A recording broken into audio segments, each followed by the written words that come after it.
Good morning বন্ধুরা, সকলকে জানাই আমার চ্যানেলে অনেক অনেক স্বাগত। আশা করি সকলেই ভালো আছেন, সুস্থ আছেন এবং আমিও ভালো আছি। আর এখানে সকাল সকাল আমার বরমশাই একটা গরু দেখতে পেয়ে তাকে কলা গাছ খাওয়াতে গেছে। কিন্তু গরু তো এখন ঘাস খেতেই ব্যস্ত। বর্ষার ঘাস বলে কথা, বড় বড় ঘাস, মিষ্টি ঘাস, তো সেটাকে আর ফেলে রেখে কি আর কেউ কলা গাছ খায় বলো?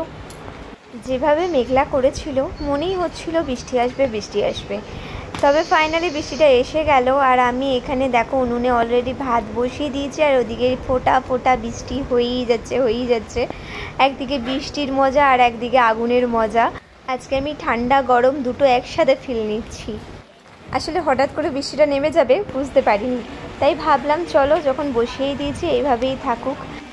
গাছগুলো সমস্তভাবে ভিজে গেছে, দেখো গাছের পাতাগুলো থেকে টোপে টোপে বৃষ্টির জল পড়ছে।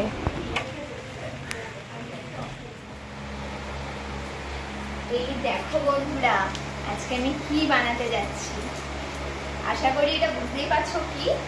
আর কাদের কাদের পছন্দ অবশ্যই কমেন্টে জানিও। কিন্তু মাঝে মধ্যে এরকম কিন্তু খেতে কিন্তু ভালোই লাগে, একভাবে চিকেন খেতে তার ভালো লাগে না?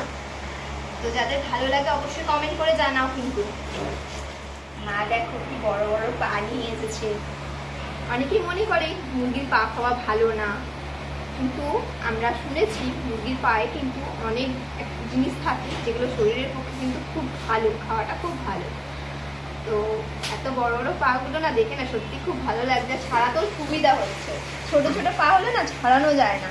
তো এই দেখো আমি এখানে গরম জলে একটুখানি করে নিয়েছি, নিয়ে এবার এখানে ছাড়িয়ে নিচ্ছি সুন্দর করে। আর নখগুলো কেটে দেবো, দেখো পুরো পরিষ্কার হয়ে গেল।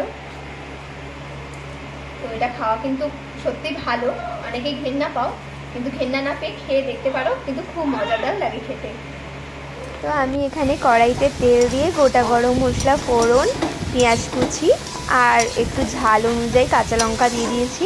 আজকে যে রেসিপিটা আমি বানাতে যাচ্ছি সেটা আবার একটু ঝাল না হলে জমবে না, তো তোমরা চেষ্টা করবে যে একটু ঝাল ঝাল বানানো, স্পাইসি মতন।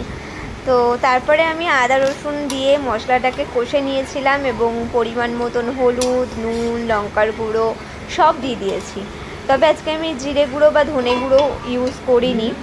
তো এখন এইভাবে আমি ধিমে আছে মাংসটাকে কষবো। আর হ্যাঁ, তোমরা চাইলে এর মধ্যে টমেটোও অ্যাড করতে পারো, বাট আজকে আমাদের ঘরে টমেটো ছিল না বলে আমি অ্যাড করতে পারিনি। তাও কিন্তু দেখতে কিন্তু দারুণ হয়েছে। আর হ্যাঁ, নামানোর আগে গরম মশলা দিতে ভুলো না। আজকে আমার এই ভিডিওটা তোমরা কোথা থেকে দেখছো অবশ্যই জানিও কমেন্ট। এই দেখো বন্ধুরা, কত জল আর তেল ছেড়েছে। যেহেতু এটা স্কিন আছে, স্কিন থেকে তো তেল ছাড়বেই, আর জলও কত মাংস থেকে বেরিয়েছে। দেখো আমার কিন্তু আলাদা করে জল দেওয়ার দরকার পড়বে না, এতেই কিন্তু আমাদের মাংসটা সেদ্ধ এবং কষা হয়ে যাবে। দেখতে তো এখন থেকেই সুন্দর লাগছে, আশা করছি হয়ে যাবার পরে আরও সুন্দর লাগবে। বাও, দারুণ দেখতে হয়েছে বন্ধুরা। তো আমার এখানে চিকেনের স্কিন, পা যেগুলো দিয়ে রান্না করেছি, তো সেটা কিন্তু একদম ডান, কমপ্লিট হয়ে গেছে। দেখতে তো দারুণ হয়েছে। তো যাদের যাদের পছন্দ তারা অবশ্যই কমেন্টে জানাও, আর ঝটপট চলে আসো আমার বাড়িতে লাঞ্চ করার জন্যে। রান্না তো কমপ্লিট, তাই ভাবলাম একটু বৃষ্টির মজা নিয়ে নেওয়া যাক, তাই ভিজতে চলে এলাম বাইরে। তবে যখনই ভাবি বাইরে এসে বৃষ্টিতে ভিজবো, তখনই বৃষ্টিটা বন্ধ হয়ে যায় এবং আমার রিলস বানানোও হয় না। তো আজকে ভাবছি বৃষ্টিটা এখনও হচ্ছে, তো একটুখানি রিলস ভিডিও বানিয়ে নেওয়া যাক। আর আজকে আমার রেসিপিটা কেমন লাগলো অবশ্যই তোমরা কিন্তু কমেন্টে জানিও। তোমরাও কিন্তু একদিন এইভাবে চিকেনের স্কিন রান্না করে দেখতেই পারো, দারুণ খেতে হয় কিন্তু। বৃষ্টির জলের ফোঁটাগুলো এত জোরে জোরে পড়ছে যেন মনে হচ্ছে মুখের মধ্যে কেউ চড় মেরে যাচ্ছে। তোমাদেরকে কি বলবো, স্লো মোশনে হয়তো বৃষ্টির জলটা পড়ছে ঠিকই, বাট খুব জোরে জোরেই আমার লাগছে এবং আমার চোখের মনির মধ্যেও লেগেছে দু একবার। এবং বৃষ্টির জলটা চোখে ঢোকার সঙ্গে সঙ্গে আমার চোখটাও জ্বালা জ্বালা করছে। জানি না এই বৃষ্টির জলে কি আছে। কেমন হয়েছে? পুরো ভাত ফাঁকা করে দিলাম। বরমশাই তো খেতে বসে গেছে, চলো এবার আমিও খেতে বসে যাই এবং তোমরাও খেতে বসে যাও বন্ধুরা। আবার দেখা হবে পরে।